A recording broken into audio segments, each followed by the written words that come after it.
Makukumapaw to. Pero alam niyo po ang pinaka-context nito? Stop judging others. And you will not be, what? Judge. Stop criticizing others. And it will all come back on you. If you forgive others, you will be what? Forgiven. And then, sabi ni Lord, if you give what? Forgiveness. You will receive what? Forgiveness. No? In full measure, pressed down, shaken together, it will make room for many forgiveness. Na marami ka magagawa ng pagkakamali. Kasi una ka na nagbigay ng forgiveness, madali kang patawarin. Pag nagbigay ka naman ng unforgiveness, ganun din po yun. Magdodoble-doble lang po sa ating puso. At yung sinasabi ko sa inyong research ni Dr. Petit, pwede po mangyayari sa atin. Kasi po scientific po yun. Yung research niya yun, talagang sila po yung nag-conduct na research doon. At yun po yung mga nangyayari. Sabi nga ni Billy Graham, majority na nasa hospital, hindi dahil sa sakit lang. Nagsisimula yan sa emotions, sa unforgiveness. Sa research din po niya nakita yun ni Billy Graham. So napakalaki po nito. Kaya itong verse na ito, bago may quote sa giving, tingnan muna ho natin yung 37. Are you with me, church? Amen? So unforgiveness, kung wala naman, kaya nga po, truths, pwede doon. Tinitingnan ho natin lahat ng possibility.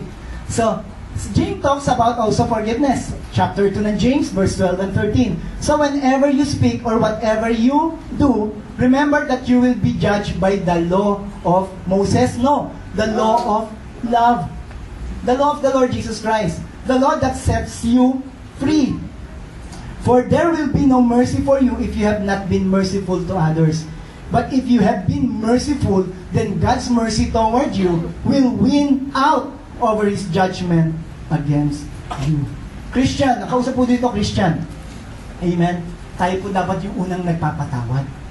Amen? Makita mo sa atin ang pagpapatawad. Yung kapitbahay natin, patawarin natin. Amen? Kasi po tayong salt, light, and perfume. Amen? Kaya po sabi dito ni James, magbigay tayo ng pagpapatawad sa ating mga kapatid. Ito po sabi ni Warren Wiersbe, the world's worst pain, prison, is the prison of an unforgiving heart. If we refuse to forgive others, then we are only imprisoning ourselves and causing our own torment. Coming from Warren Wiersbe. Kinukulong daw natin ang sarili natin kung hindi tayo marunong magpatawad.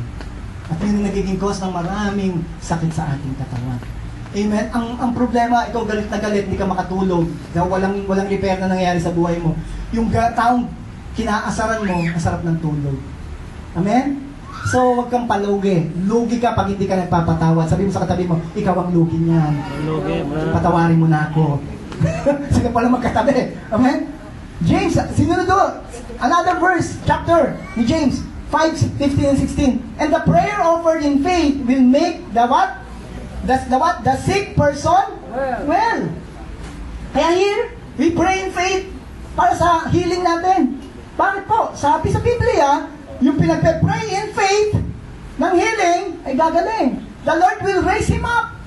If he has sinned, he will be forgiven. Nagkasala siya, humingi siya tawad, edi tinatawad. Therefore, sabi rito, confess your sins to each other. And pray for each other so that you may be what? Healed.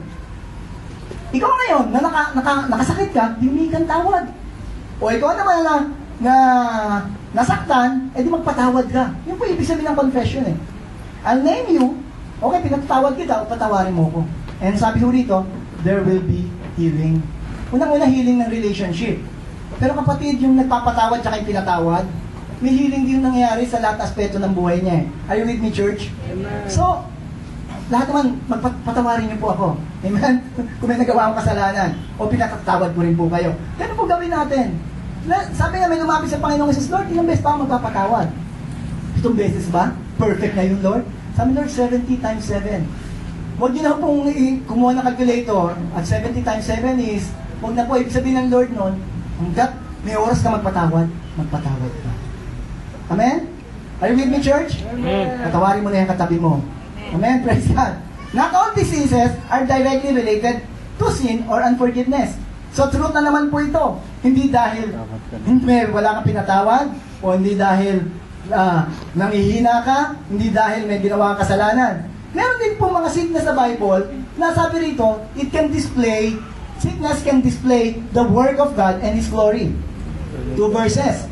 John chapter 9, verse 1 to 3. Ito po sabi, as he went along, he saw a man blind from birth. Ito pong bulag na ito, pinanganak pa lang. So may nagtanong sa kanya, sa kay Lord Jesus Christ, yung disciples niya. Sabi nila, Teacher, Rabbi, who sinned? This man or his parents? So ito mga disciple, meron mo silang mindset na pag merong ganyang mga kapansanan, may nagkasala dyan. Nanay siguro, itong batang ito, makasalanan. Totoo naman po, lahat tayo yung makasalanan pinanganak. Amen? Ang sabi ni Lord, no, this man or his parents that he was born blind? Yung question. Verse 3, neither this man or his parents sinned, said Jesus. Pero ito po maganda sinasabi ni Lord, but this happened so that the work of God might be displayed in whose life? In the child's life. And we know the story. Pinagaling po itong bulan na ito. Binuksan ang mata. Kaya sabi nitong mamang ito, once I know, once I was blind, but now I see.